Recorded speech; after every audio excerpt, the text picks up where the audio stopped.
Oh, and what is worse? And what is worse is the chairman lending respectability to that view. Oh my! That is even worse. Honorable that is even worse. मान्यवर, सुधांशु जी ने मुसलमानों के लिए कुछ नहीं किया है, India alliance के लिए किया है। अब मैं एक एक कर बता देता हूं। अरे सुनो ना भाई, आप सुनो तो। अरे दिग्विजय सिंह सुनिए, मैं खड़ा हूं ना अपने पैर पर। मान्यवर, सुधांशु जी ने कहा इशरत जहां, यही एनसीपी पार्टी ने इशरत जहां के घर पर जाकर रुपयों का इनाम भी दिया था और उसको शहीद बताया था। दूसरा कहा अतीक अहमद किस पार्टी से थे? इंडिया अलायंस की। दूसरा कहा अंसारी किस पार्टी से? कांग्रेस और इंडिया अलायंस के। ये सारे नाम आपके साथ जुड़े हैं भाई। उल्टा उन्होंने तो मुसलमान कम्युनिटी से तो ढेर सारे शायरों का नाम दिया जिन्होंने साहित्य की सेवा की और ढेर सारे साहित्य की रचना की। मन Sudhanshu, he is not yielding now. सबसे पहले मैं तमिलनाडु का जवाब देना चाहता हूं। Yes. सभापति महोदय, तमिलनाडु से ही डॉक्टर एपीजे अबुल कलाम थे और मैं सारे सदन से कहना चाहूंगा, डॉक्टर कलाम का नमाजे जनाजा और याकूब मेनन का नमाजे जनाजा एक ही दिन हुआ। कितने लोग याकूब मेनन के नमाजे जनाजा में गए और कितने डॉक्टर कलाम के नमाजे जनाजा में गए? डॉक्टर कलाम मेमोरियल पे कितने लोगों की फोटो है? दिखाएं मुझे, सोशल मीडिया पे पोस्ट की हो। मगर अफजल हालात का मारा था, आपके एक मंत्री का ऑफिशियल ट्वीट है, वही सदन के सदस्य नहीं तो मैं नहीं बोल रहा हूं।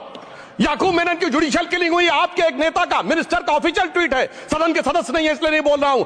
और सर 26/11 आरएसएस ने कराया, सदन के सदस्य बैठे हुए हैं। हाफिज साहब और सुनिए, जाकिर नायक शांति का मसीहा, सदन में सदस्य बैठे हुए हैं। सर किसने जोड़ा? मैं नहीं कह रहा हूं जोड़ा, हमने किससे जोड़ा मैं बताना चाहता हूं। मैं अपनी बात, सर मैंने नाम किसी का नहीं लिया। सर आपने उड़ता तीर क्यों पकड़ लिया? सर मैंने नाम नहीं लिया, उड़ता तीर क्यों पकड़ लिया? सर मैं पूरी बात करूं। सर मैं कहना चाहता हूं, हमारी सोच मुस्लिमों के बारे में और इनकी सोच में क्या अंतर है। देखिए, जिन लोगों ने मुस्लिम हिस्ट्री नहीं पढ़ी उन्हें मैं बताना चाहता हूं। एक दो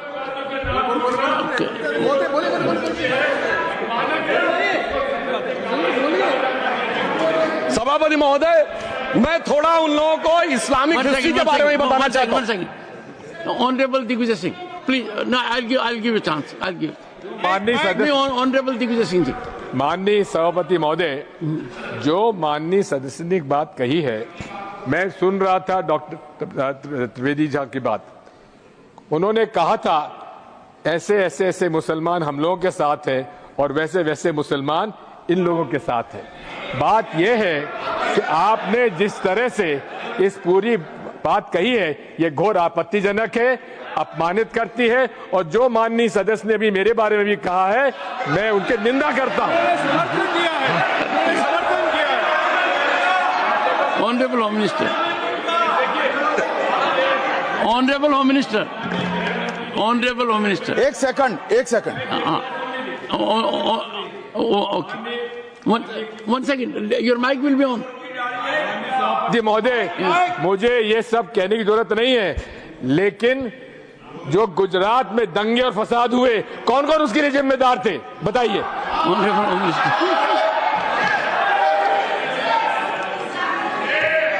मान्यवर, मैं ध्यान से बारीकी से पूरे संवाद को सुन रहा हूं। माननीय सदस्य सुधांशु जी ने दिग्विजय सिंह का नाम नहीं दिया। अब वो खड़े होकर कहे मेरे बारे में कहा, इससे साबित हो गए। और अभी भी मौका है। आपने नहीं कहा है कि 26/11 के हमले में आरएसएस का हाथ था, तो अभी खड़े होकर माइक चालू कराकर बुलवा दीजिए। माननीय, और आपत्तिजनक बात है, मैंने ये बात कभी नहीं कही है, ये आप लोगों का प्रचार है। मेरी आपत्ति इस बात की थी कि सभी माननीय सदस्य ने और बात कही है कि अब हमारे तरफ ऐसे ऐसे मुसलमान थे और वैसे वैसे मुसलमान हम लोग की तरफ थे। ये पूरे समाज के साथ, पूरे अल्पसंख्यक समाज के साथ अपमानजनक बात है।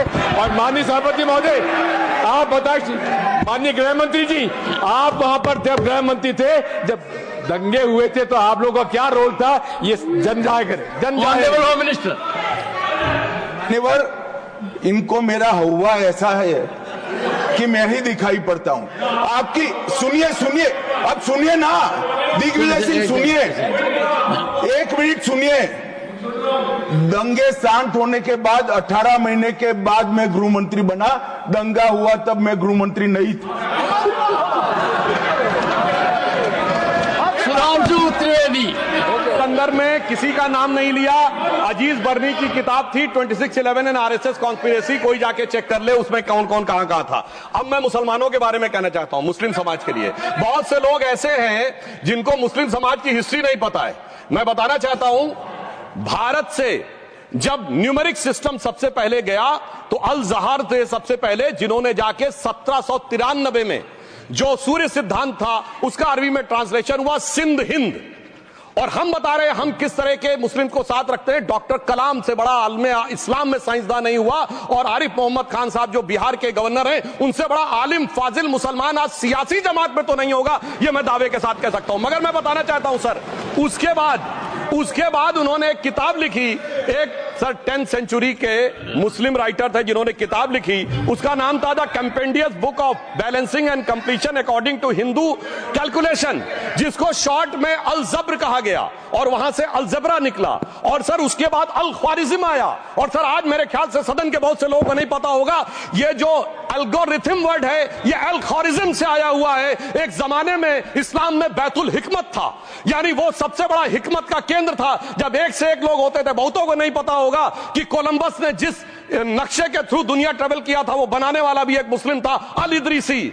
मगर सर एल्गोरिथम आज ऐसा बदला कि एआई के एज में दलगत भावना से ऊपर उठकर औरंगजेब के साथ खड़े हो गए। सर ये एल्गोरिथम किसने बदल दिया, ये मैं बताना चाहता हूं। इस पे थोड़ा सोचने की जरूरत है। इसलिए मैं कहता हूं मुस्लिम पॉलिटिक्स की सोच क्या थी, हमने किन मुसलमानों का साथ दिया है, मैं बताना चाहता हूं सर। वीर अब्दुल हमीद की शहादत की 50वीं वर्षगांठ 2015 में हुई। प्रधानमंत्री मोदी जी ने उनके पूरे परिवार को और उनकी पत्नी को बुला के सम्मानित किया, और इन लोगों ने उस यासीन मलिक को, जिसके ऊपर 3 एयरफोर्स के ऑफिसर्स को हत्या करने का आरोप था, वो प्रधानमंत्री आवास में सर साफ दिखाई पड़ता है कौन किसके साथ खड़ा हुआ है, कौन किस तरह के मुसलमान के साथ खड़ा हुआ है। और सर मैं ये भी कहना चाहता हूं सर, ये सर अपने टर्न पे बोलिए सर, पिछले 30-35 सालों से हुआ खड़ा किया जा रहा है। 1990 में जब राम मंदिर आंदोलन हुआ, कहा गया बीजेपी आएगी उत्तर प्रदेश में खा जाएगी। सर बीजेपी आने के बाद उत्तर प्रदेश में जानते क्या हुआ सर, 22 साल से शिया सुन्नी के बीच में जो दंगे चलते थे और मदे साबा का जुलूस नहीं निकलता था, शिया समुदाय का मदे साबा का जुलूस लखनऊ में हमारी सरकार में निकलना शुरू हुआ। और उसके बाद कहा गया केंद्र में भाजपा आएगी तो खा जाएगी। सर अटल जी की सरकार आई, इतनी शानदार स्थिति रही। उसके बाद कहा गया गुजरात में आएगी तो भाजपा खा जाएगी। सर गुजरात का मुसलमान आज सबसे समृद्ध मुसलमान है, सबसे ज्यादा जकात वहां से आता है। उसके बाद कहा गया मोदी जी की सरकार आएगी तो क्या होगा। सर मोदी जी की सरकार आने के बाद हमारे साथियों ने बताया है अल्पसंख्यक समुदाय के 70% लोग हैं जिनको किसी न किसी एक योजना का लाभ जरूर मिला है। और सर फिर कहा गया सीए आएगा तो नागरिकता छिन जाएगी। सर उसके बाद भी आपने सब देखा, और सर हम बचपन में सुनते थे कि राम मंदिर बनने लगेगा तो मिडिल ईस्ट के देश पेट्रोल देना बंद कर देंगे। सर राम मंदिर भी बन रहा है, और भारत मिडिल ईस्ट कॉरिडोर भी बन रहा है, और अबू धाबी में भी मंदिर बन रहा है, और 4 मुस्लिम देशों ने सर्वोच्च नागरिक सम्मान मोदी जी को दिया हुआ है। इसलिए मैं कहना चाहता हूं सर, मर्ज हो तो उसका इलाज किया जा सकता है। जैसे हमारे यहां वैद धन्वंतर माने गए हैं, इस्लामी अकीदे में वैद हकीम लुकमान माने गए, तो कहा गया है उनके लिए कि इसमें क्या रखा है, देखे है जो तू आन के पास, बदगुमा वहम की दारू नहीं लुकमान के पास। यानी मर्ज का इलाज है, पर वहम का इलाज तो हकीम लुकमान भी नहीं कर सकते जो आपने पाल कर रखा है। मैं कहना चाहता हूं हम किन मुसलमानों की बात करते हैं। आप गंगा जमुनी तहजीब की बात करते हैं। सर दारा शिकोह औरंगजेब का बड़ा भाई था, उसने उपनिषदों का अध्ययन किया, संस्कृत में अनुवाद कराया और नाम रखा सिर्रा अकबर, यानी वर्ड्स ऑफ गॉड। मैंने किसी को दारा शिकोह की जयंती मनाते हुए नहीं देखा। मैं पूछना चाहता हूं बेगम बीबी ताज, उनके घर पे जाते किसी ने सुना? सर ये बताइए, आलम शेख इतने बड़े कृष्ण भक्त के कवि, किसी ने सुना उनके घर पे जाते हुए? मलिक मोहम्मद जायसी जिन्होंने पद्मावत लिखा, उत्तर प्रदेश के रहने वाले, उनके घर पे कोई गया?